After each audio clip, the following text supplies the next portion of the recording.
El termómetro marcaba -18 grados cuando el ingeniero de asalto Yevgeny Matveyevich Sorokin se aplanó contra el suelo congelado y no se movió. Llevaba 3 horas en esa posición, con la mejilla izquierda pegada a la tierra helada, los ojos fijos en la franja de 40 metros que separaba el último tramo de su trinchera del perímetro de alambre alemán. A su izquierda, a intervalos irregulares, los hombres de su pelotón reproducían la misma inmovilidad. No era la quietud del miedo, era la quietud técnica, calculada, del especialista que ha aprendido que el movimiento innecesario es la única forma de morir disponible en los minutos previos a un asalto.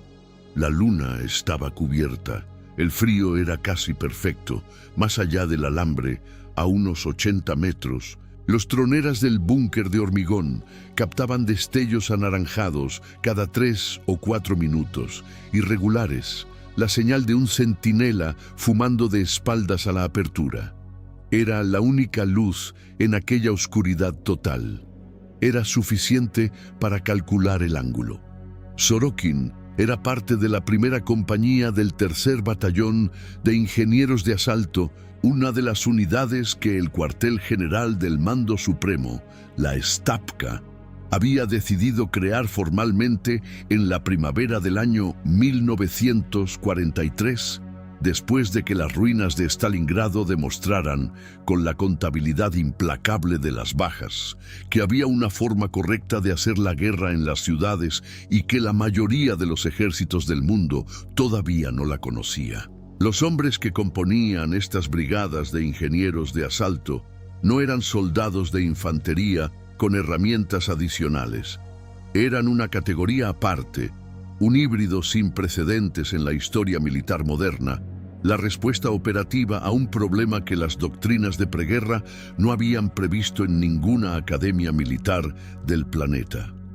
Para entender qué eran estos hombres y por qué existían, es necesario retroceder a los meses más oscuros del combate en Stalingrado, durante el otoño y el invierno del año 1942, cuando el teniente general Vasily Ivanovich Chuikov comandaba el 62º Ejército Soviético desde un puesto de mando excavado en la orilla del Volga bajo el fuego constante de la artillería alemana, al frente de una ciudad que se convertía cada día en un poco más de escombros y de cadáveres. Lo que Chuikov entendió en Stalingrado con una claridad brutal, pagada en sangre, fue que el espacio urbano destruido anulaba las ventajas tácticas alemanas de una manera que ningún terreno abierto podía ofrecer. La Luftwaffe no podía bombardear eficazmente posiciones soviéticas que distaban a veces menos de 50 metros de las posiciones alemanas. La artillería sufría el mismo problema. La superioridad alemana en carros de combate quedaba reducida casi a nada en un entorno donde cada calle era una trampa y cada edificio derrumbado era una fortaleza improvisada. Lo que quedaba, lo que decidía quién sobrevivía y quién no, era la habilidad táctica y el armamento específico del combate de habitación en habitación. La respuesta táctica de Chuikov fue la que la historia registraría bajo el nombre de Shturmovy Gruppi, los grupos de asalto soviéticos, nacidos no de un manual de Estado Mayor, no de un análisis estratégico elaborado en una sala de conferencias, sino de la necesidad biológica inmediata de una tropa que estaba aprendiendo a sobrevivir en las ruinas de las fábricas Octubre Rojo y Barricadi, donde cada metro cuadrado costaba decenas de vidas y donde los ataques en formación de compañía o batallón no conducían a nada salvo al exterminio sistemático de la unidad atacante.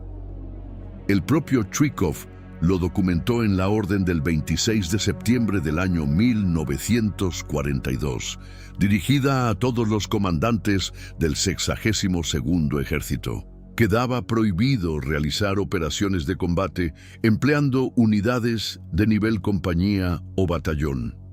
La guerra en Stalingrado sería una guerra de grupos pequeños o no sería. Los grupos de asalto pioneros, desarrollados inicialmente por la 13ª División de Guardias en el centro de la ciudad, tenían una estructura funcional que la práctica fue refinando hasta alcanzar una eficiencia brutalmente pragmática. El núcleo del grupo lo formaban entre 6 y 8 hombres, armados con pistolas ametralladoras y cargados de granadas de mano, cuya misión era el asalto directo a la posición enemiga.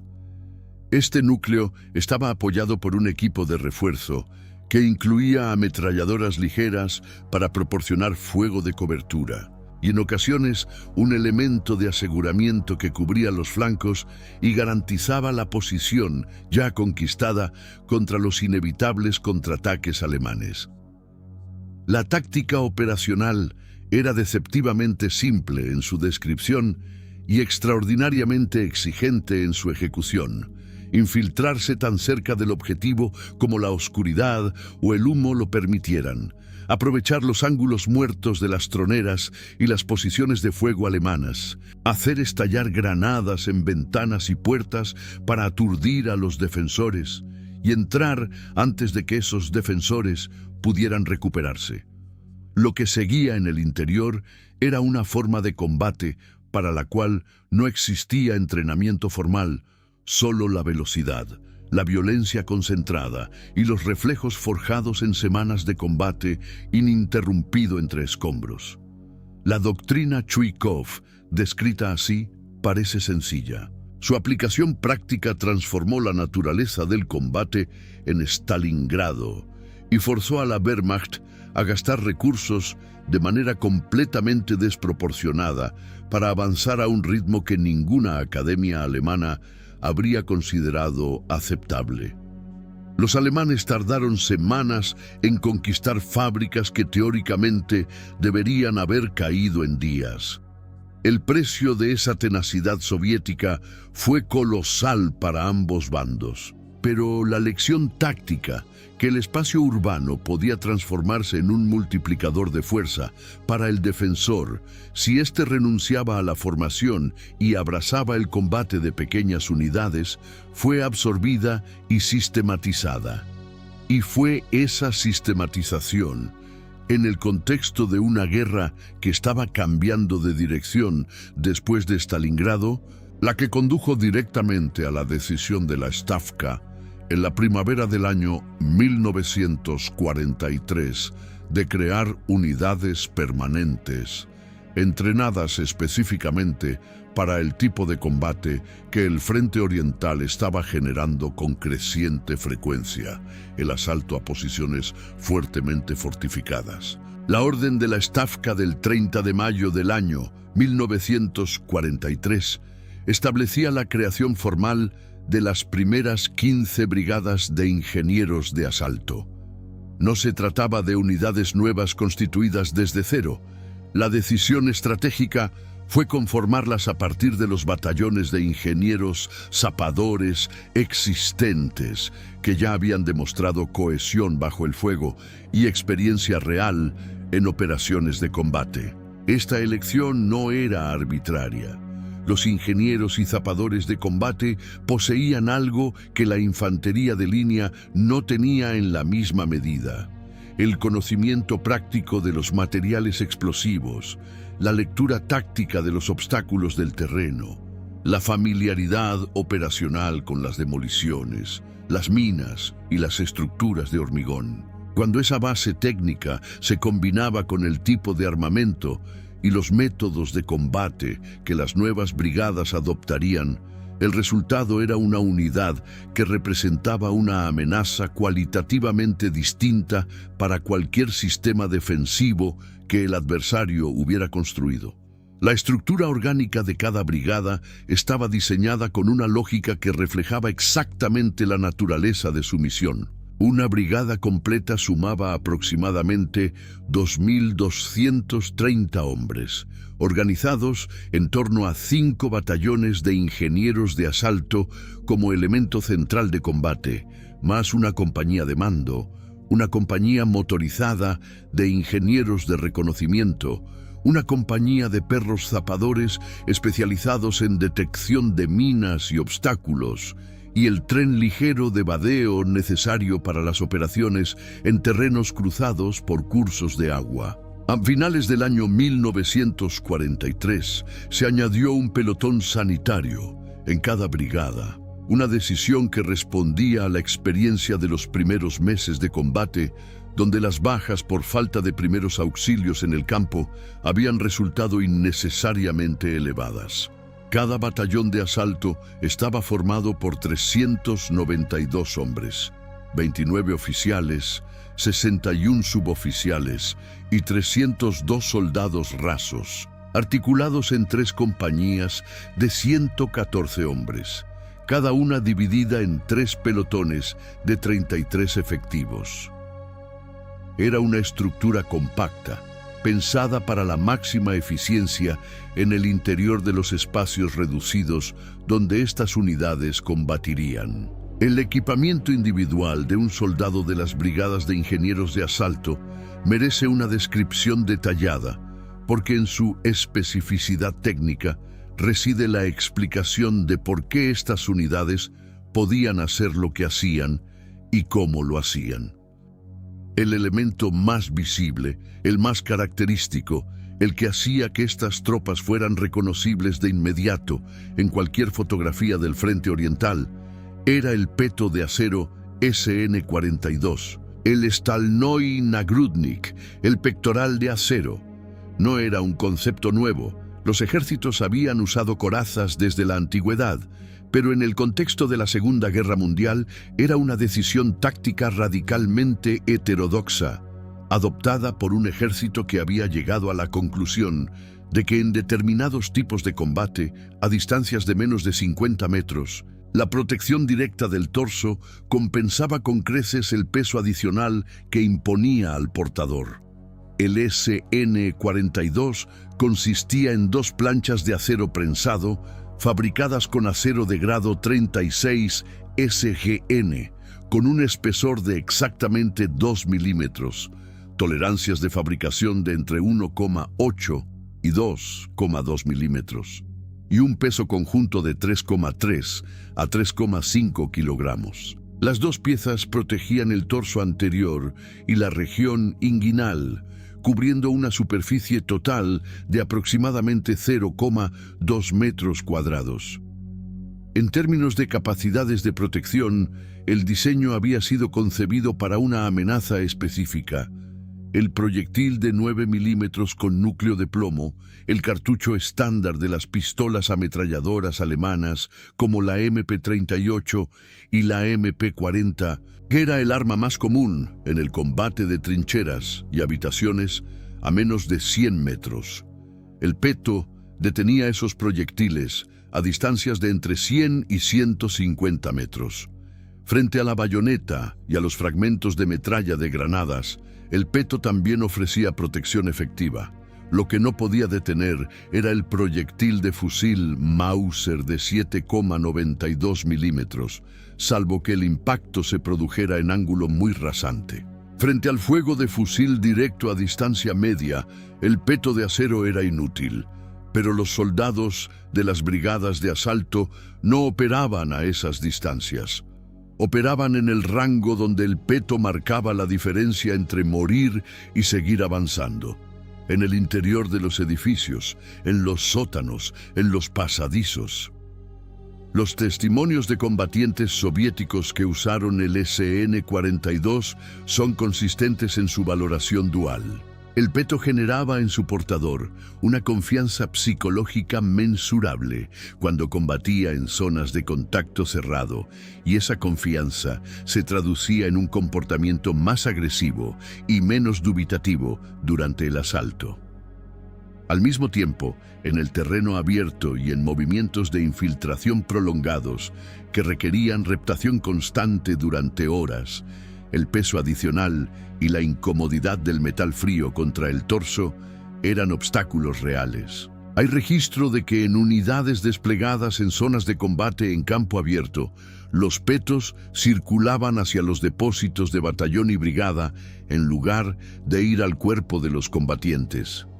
Pero en las batallas urbanas, para las que las brigadas de ingenieros de asalto habían sido diseñadas, Budapest, Königsberg, Danzig, Berlín, el SN-42 se portaba sin discusión, y los soldados que lo llevaban sabían exactamente por qué.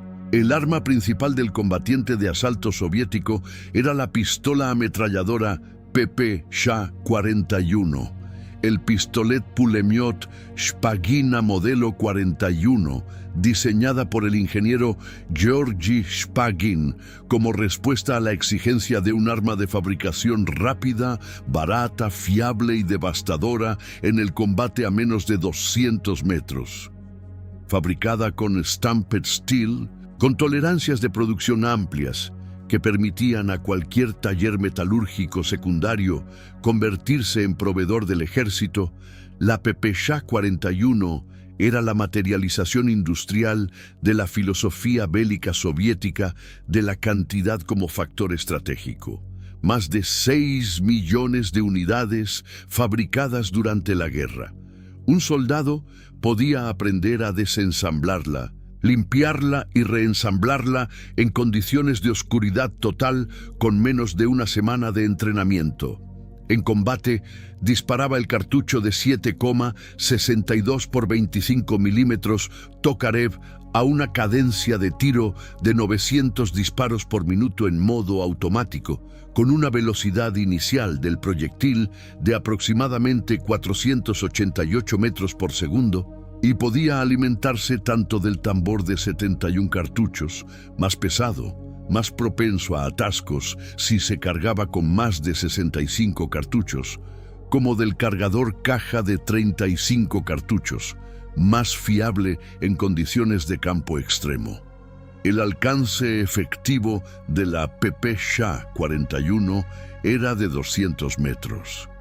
En los corredores y las habitaciones donde combatían los ingenieros de asalto, la distancia de engagement era a veces de menos de 3 metros. A esas distancias, la cadencia de 900 disparos por minuto y la capacidad del tambor de 71 cartuchos convertían al portador en una concentración de fuego que ningún defensor podía absorber en el tiempo que tardaba en procesar la amenaza. Las granadas de mano que los soldados de las brigadas llevaban en cantidades que sobrepasaban la dotación estándar de infantería eran el complemento operacional de la pistola ametralladora.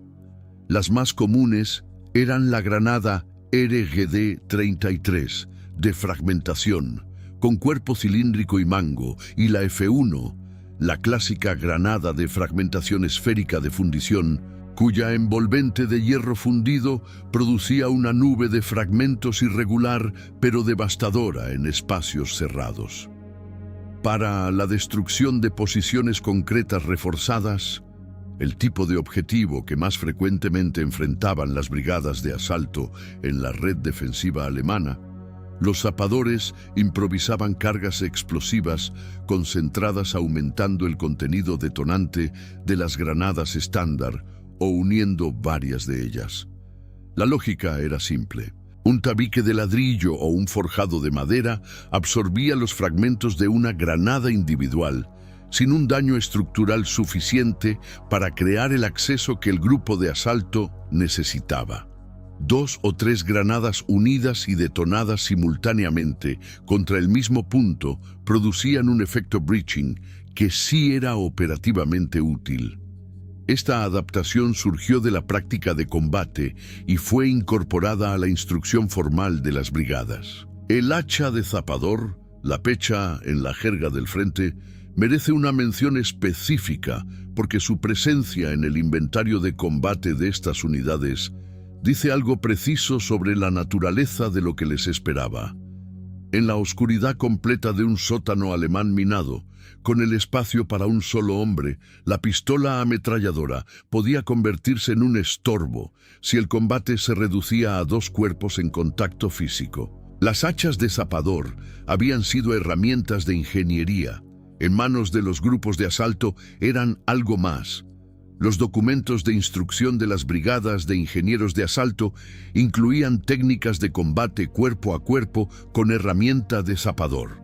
Era la parte del manual que no aparecía en los noticieros soviéticos ni en los comunicados del Sovinformbureau. Los lanzallamas de mochila del modelo 3 de la serie Rantsevy Ognemiot, Klyuyeva, Sergeyeva, Eros 3, llegaron a las brigadas de ingenieros de asalto en la primavera del año 1944, un año después de la formación inicial de las brigadas. La razón de la demora no era doctrinaria, sino logística. La producción no cubría las necesidades simultáneas de múltiples frentes. El sistema consistía en un depósito dorsal de 9 litros de mezcla incendiaria, compuesta habitualmente de aceite de fuel mezclado con nafta espesante, propulsada por nitrógeno comprimido a 115 bares, con una boquilla de proyección que el operador podía dirigir con un ángulo de cobertura funcional de aproximadamente 120 grados. El alcance máximo en condiciones ideales alcanzaba los 45 metros. El alcance efectivo en el combate real era de aproximadamente 25 metros. El peso del sistema cargado ascendía a 22,7 kilogramos. Lo operaba un equipo de 2 hombres, el portador y un asistente que cargaba material de recambio y protegía al portador durante el desplazamiento, ya que la envergadura del equipo a la espalda hacía al operador vulnerable en los flancos. El lanzallamas Eros 3 tenía 2 aplicaciones tácticas en el arsenal de las brigadas de asalto. La primera era la directa y más evidente: la proyección de fuego a presión dentro de troneras, ventanas y accesos de búnkeres con defensores que resistían el fuego convencional desde posiciones protegidas.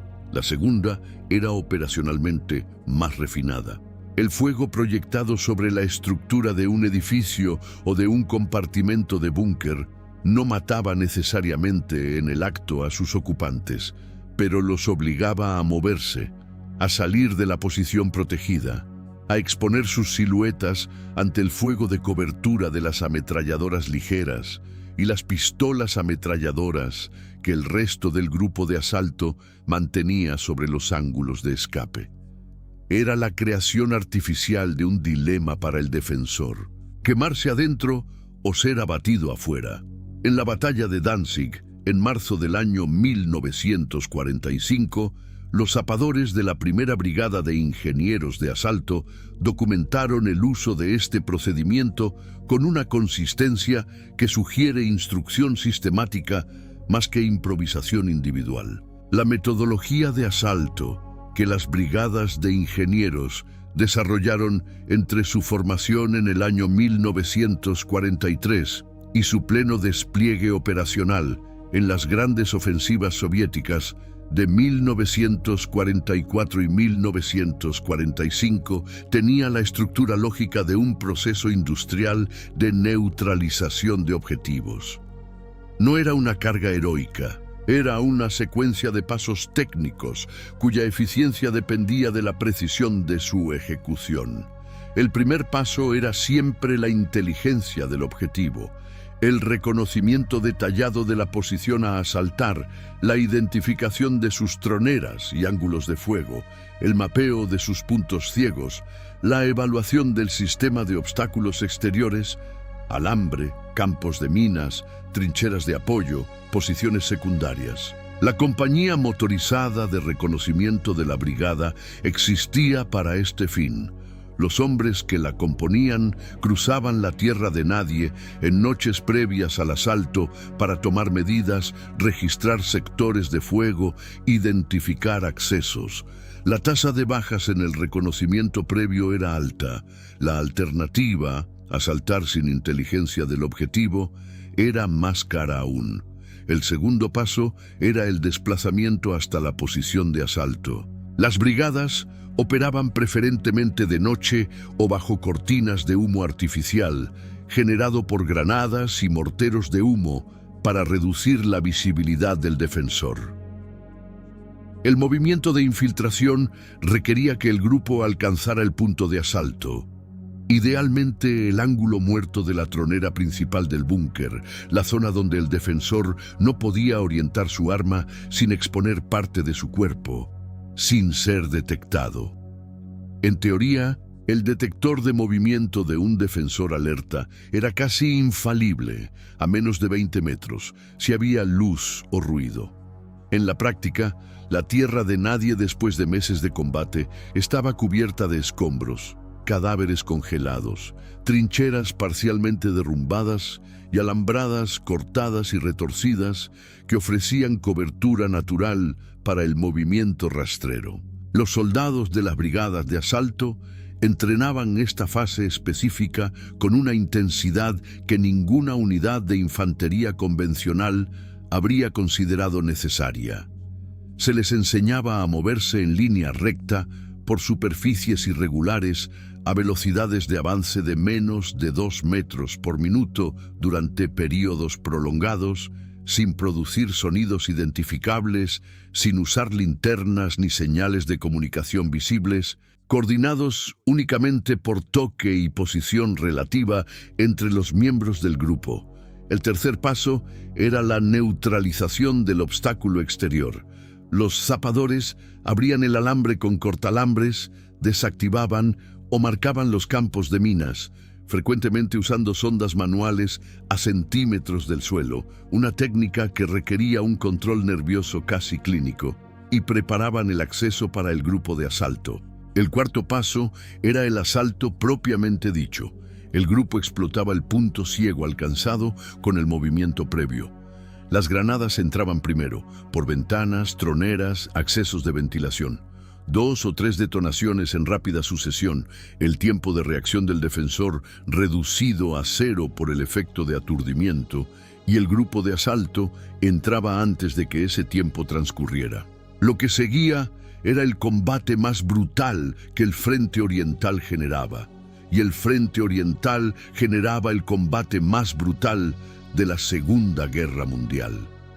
La experiencia de Danzig en marzo del año 1945 puede servir como estudio de caso del método en su etapa más madura. La primera brigada de ingenieros de asalto organizó su acción en la ciudad articulando 30 secciones de asalto de 8 hombres cada una, apoyadas cada una por un equipo de 4 zapadores armados exclusivamente con Faustpatronen capturados. Los lanzagranadas de un solo disparo de la Wehrmacht, que los soviéticos habían encontrado tan eficaces, que los denominaban coloquialmente como equipos Faustniks. Estas secciones consumían diariamente entre 200 y 250 Faustpatronen, empleadas no para su función antitanque original, sino para demoler puntos fuertes en el interior de edificios. 2 o 3 disparos dirigidos a la misma pared producían el efecto breaching necesario para crear un acceso donde no lo había. La velocidad de neutralización de posiciones defensivas alemanas con este método en Danzig fue significativamente superior a la de operaciones similares en la misma ciudad llevadas a cabo con medios convencionales. La importancia estratégica de las brigadas de ingenieros de asalto en el ciclo ofensivo soviético de 1943 a 1945 no puede evaluarse correctamente sin entender su posición dentro de la arquitectura del ataque en profundidad, la Glubokaya Operatsiya, la doctrina de ofensiva en profundidad que el Ejército Rojo había desarrollado conceptualmente en la década de 1930 y que a partir de Stalingrado comenzó a ejecutar con una escala y una coherencia que la Armada Roja de los años iniciales de la guerra no había sido capaz de sostener. La ofensiva en profundidad soviética funcionaba mediante echelons sucesivos. Un primer escalón, que rompía la primera línea defensiva enemiga y abría la brecha. Un segundo escalón que explotaba esa brecha antes de que el adversario pudiera sellarla. Y el elemento de explotación, brigadas de tanques y cuerpos mecanizados, que penetraba por la brecha abierta y se proyectaba hacia la profundidad operacional para cortar las líneas de comunicación y destruir las reservas antes de que pudieran llegar al frente. Las brigadas de ingenieros de asalto eran el filo de ese primer escalón. Eran las que hacían posible la brecha. Lo que el ejército ganaba después de la brecha dependía de la calidad del ejército. La brecha en sí dependía de ellas. Contra la línea Panther-Wotan, la cadena de posiciones defensivas que la Wehrmacht construyó a lo largo del Dnieper y hacia el norte hasta el Báltico, ordenada por Adolf Hitler el 11 de agosto del año 1943, después de la derrota en Kursk. Las brigadas de ingenieros de asalto encontraron el tipo de objetivo para el que habían sido diseñadas. Sistemas defensivos en profundidad con búnkeres de hormigón armado, obstáculos de minas en densidades que hacían imposible el avance de los cuerpos blindados sin apertura previa de brechas, y nidos de ametralladoras pesadas en configuraciones que cubrían los accesos principales. La línea Panther-Wotan nunca fue completamente construida.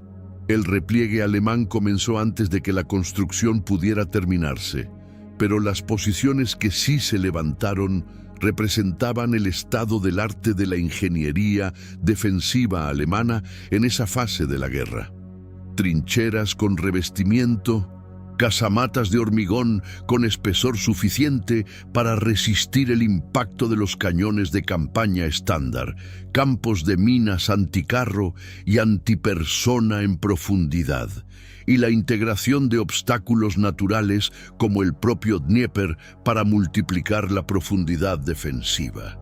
Las brigadas de ingenieros de asalto actuaban en la vanguardia de los ataques contra estos sistemas, neutralizando los obstáculos físicos antes de que los tanques y la infantería mecanizada llegaran a ellos, asaltando los puntos fuertes que bloqueaban los ejes de penetración y pagando el precio que correspondía a su posición en la arquitectura del ataque. Ese precio merece ser examinado sin evasivas. La tasa de bajas de las unidades que operaban como punta de lanza en el asalto a posiciones fuertemente defensivas era, estructuralmente, la más alta del orden de batalla ofensivo. La razón es puramente geométrica. El grupo de asalto opera en el espacio donde la densidad del fuego defensivo es máxima, porque el defensor ha tenido tiempo de organizar ese espacio para producir exactamente ese efecto. El atacante avanza hacia la concentración máxima de fuego, sin el escudo de la masa que reduce la proporción de bajas individuales en una formación grande, con el escudo limitado del peto de acero SN-42, que protegía el torso, pero dejaba desprotegidos la cabeza, los miembros y la espalda. Los documentos operacionales de las brigadas de ingenieros de asalto durante las operaciones de 1944 y 1945 registran tasas de bajas en combate que algunas fuentes cifran en pérdidas de entre 1/3 y la mitad del personal comprometido en los asaltos directos a posiciones fuertemente defendidas. Por esta razón, la Stavka había establecido desde la doctrina de empleo de las brigadas, formalizada en diciembre del año 1943, que una vez completado el asalto y abierta la brecha, las brigadas debían ser retiradas inmediatamente a reserva para su reconstitución y reentrenamiento. El objetivo era mantener el nivel de calidad de la unidad especializada más allá de una sola operación. El frente oriental era demasiado largo y las necesidades de especialistas demasiado grandes para consumir irreemplazablemente una brigada de asalto en cada operación.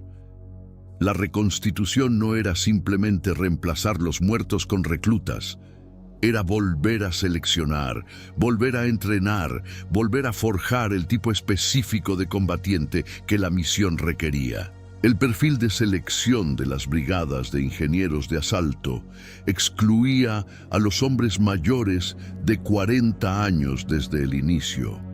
Una disposición inusual en el Ejército Rojo de 1943, donde la escasez de personal era crónica, y los oficiales de estas unidades eran seleccionados no solo por su capacidad de comando, sino por su formación técnica en demoliciones, ingeniería de combate y lectura táctica de posiciones defensivas. Era, en el contexto del ejército soviético de esa fase de la guerra, una unidad de élite, aunque la palabra élite raramente aparecía en la documentación oficial soviética, que prefería el vocabulario de la especialización técnica. La última gran prueba de las brigadas de ingenieros de asalto fue también la más densa en términos de magnitud: la Batalla de Berlín, en abril y mayo del año 1945. La capital del Tercer Reich había sido convertida por la Wehrmacht y las organizaciones del partido en una fortaleza cuya arquitectura defensiva era en muchos aspectos la síntesis de todo lo que los alemanes habían aprendido sobre la defensa urbana en 4 años de guerra de frentes invertidos. Los edificios de piedra del siglo XIX tenían muros de hasta 1 metro de espesor. Los sótanos de la red de metro y de los grandes edificios públicos formaban un sistema de movimiento subterráneo que permitía a los defensores desplazarse sin exposición al fuego soviético. Los cruces de avenidas principales estaban bloqueados con trincheras y posiciones de cañones anticarro. Cada manzana era, en teoría, un elemento del sistema defensivo global. En la práctica, la defensa de Berlín estaba tan fragmentada en su mando, tan desequilibrada en la calidad de sus tropas, Volkssturm y unidades de Waffen-E mezcladas con guarniciones regularmente entrenadas, que el ritmo de avance soviético, aunque costoso, nunca se detuvo durante más de algunas horas en ningún punto del perímetro. Las brigadas de ingenieros de asalto actuaron en el frente interior de esa última batalla con el mismo método que habían desarrollado desde Stalingrado. Grupos pequeños, armamento pesado, coordinación con el apoyo de artillería de tiro directo y tanques, neutralización sistemática de los puntos fuertes que obstruían el avance de la masa de infantería. A finales de abril y principios de mayo del año 1945, los ingenieros de asalto estaban en las calles del centro de Berlín, a metros del Reichstag y de la Cancillería. El ciclo que había comenzado en las ruinas de las fábricas de Stalingrado se cerraba en las ruinas de la capital del Reich. 4 brigadas de las unidades formadas para el frente occidental fueron redirigidas inmediatamente al terminar la guerra europea. La 9ª, la 5ª, la 20ª y la 21ª brigadas de ingenieros de asalto partieron hacia el extremo oriente para ser empleadas en el asalto a las regiones fortificadas del ejército Kwantung japonés en Manchuria en agosto del año 1945. El tipo de guerra para el que habían sido entrenadas, la ruptura de sistemas defensivos profundamente construidos y pertinazmente defendidos, resultó ser exactamente lo que esperaba en las posiciones japonesas de la línea fronteriza manchú. Sorokin siguió sin moverse. El destelleo anaranjado de la tronera había desaparecido. El centinela había terminado su cigarrillo o había cambiado de posición. Eso era información. 4 metros a su derecha, el zapador Grishin tocó brevemente el tobillo de Sorokin con los dedos, la señal convenida de que la sección de desminado había terminado. El pasadizo tenía 6,5 metros de anchura. Era suficiente. Sorokin palmeó el suelo 2 veces. En la oscuridad, 31 hombres procesaron la señal sin pronunciar ninguna palabra y comenzaron a moverse. El peto de acero SN-42 pesaba 3 kilos y 400 gramos contra su pecho. La pistola ametralladora PPSha-41, con el tambor de 71 cartuchos, pesaba 5 kilos 450 gramos. Las 8 granadas repartidas entre el cinto y la mochila pesaban algo más. Y sin embargo, en los primeros metros de movimiento, cuando el objetivo estaba a menos de 40 metros y el grupo avanzaba con la precisión silenciosa de meses de entrenamiento exacto, Sorokin no sentía el peso. Solo sentía la geometría del terreno bajo los codos y las rodillas, la temperatura del metal frío contra su esternón, y a su alrededor la respiración controlada de los hombres que avanzaban con él hacia el punto donde el ángulo muerto de la tronera alemana comenzaba.